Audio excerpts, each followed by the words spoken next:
Hello.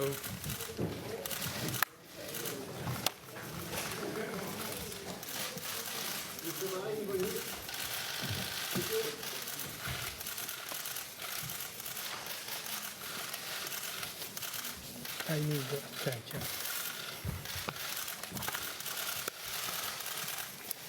Hey, thank you. Thank you.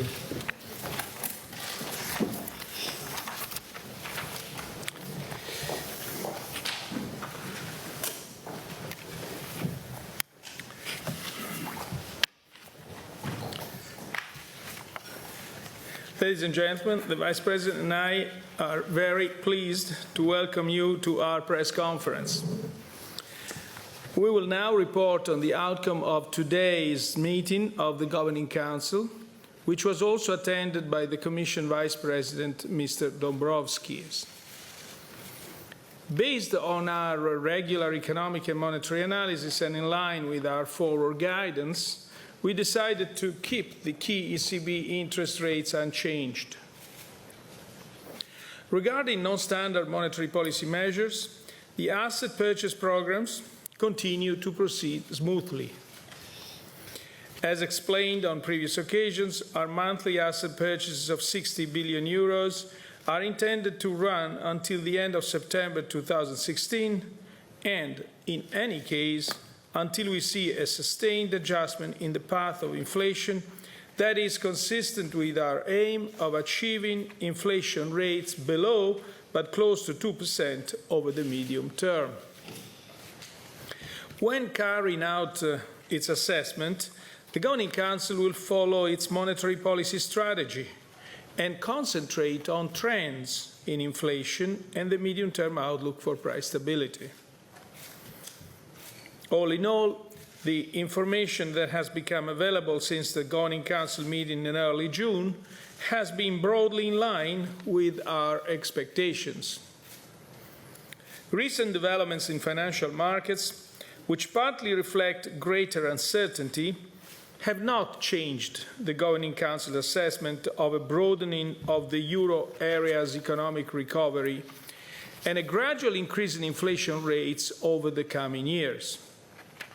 The ECB's monetary policy stance remains accommodative, and market-based inflation expectations have, on balance, stabilized or recovered further since our meeting in early June. The latest information also remains consistent with a continued pass-through of our monetary policy measures to the cost and availability of credit for firms and households. Our measures thereby continue to contribute to economic growth, a reduction in economic slack, and money and credit expansion. The full implementation of all our monetary policy measures will lead to a sustained return of inflation rates towards level below but close to 2% in the medium term and will underpin the firm anchoring of medium to long-term inflation expectations. Looking ahead, we will continue to closely monitor the situation in financial markets, as well as the potential implications for the monetary policy stance and for the outlook for price stability. If any factors were to lead to an unwarranted tightening of monetary policy, or if the outlook for price stability were to materially change, the Governing Council would respond to such a situation by using all the instruments available within its mandate. Let me now explain our assessment of the available information in greater detail, starting with the economic analysis. Euro area quarterly GDP growth was confirmed at 0.4% in the first quarter of 2015, supported by contributions from private consumption and investment. The latest survey data, available up to June, remain consistent with a continuation of the moderate growth trend in the second quarter. Looking ahead, we expect the economic recovery to broaden further. Domestic demand should be further supported by our monetary policy measures and their favorable impact on financial conditions, as well as by the progress made with fiscal consolidation and structural reforms. Moreover, the recent decline in oil prices should provide additional support for households' real disposable income and corporate profitability, and therefore private consumption and investment. Furthermore, demand for euro area exports should benefit from improvements in price competitiveness. However, the ongoing slowdown in emerging market economies continues to weigh on the global outlook, and economic growth in the euro area is likely to continue to be dampened by the necessary balance sheet adjustments in a number of sectors and the sluggish pace of implementation of structural reforms. The downside risks surrounding the economic outlook for the euro area have generally been contained as a result of our monetary policy decisions, as well as oil price and exchange rate developments. Inflation bottomed out at the beginning of the year and has moved back into positive territory in recent months. According to Eurostat, euro area annual HICP inflation was 0.2% in June 2015, slightly down from 0.3% in May.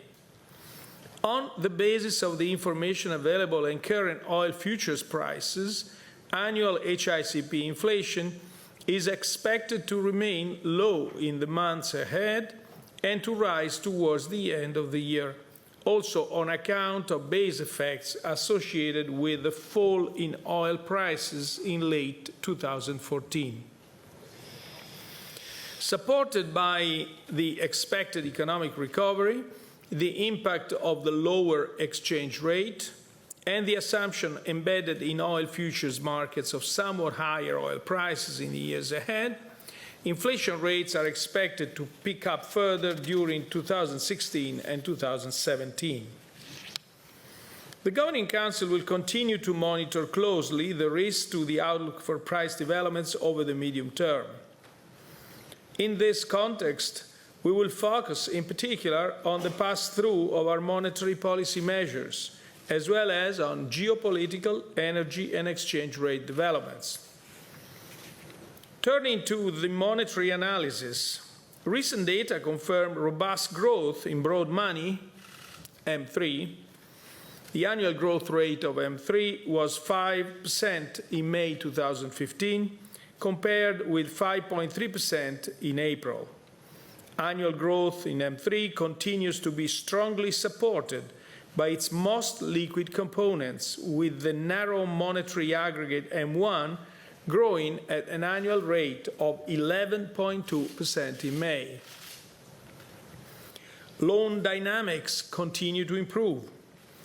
The annual rate of change of loans to non-financial corporations increased to 0.1% in May, up from minus 0.1% in April, continuing its gradual recovery from a trough of minus 3.2% in February 2014.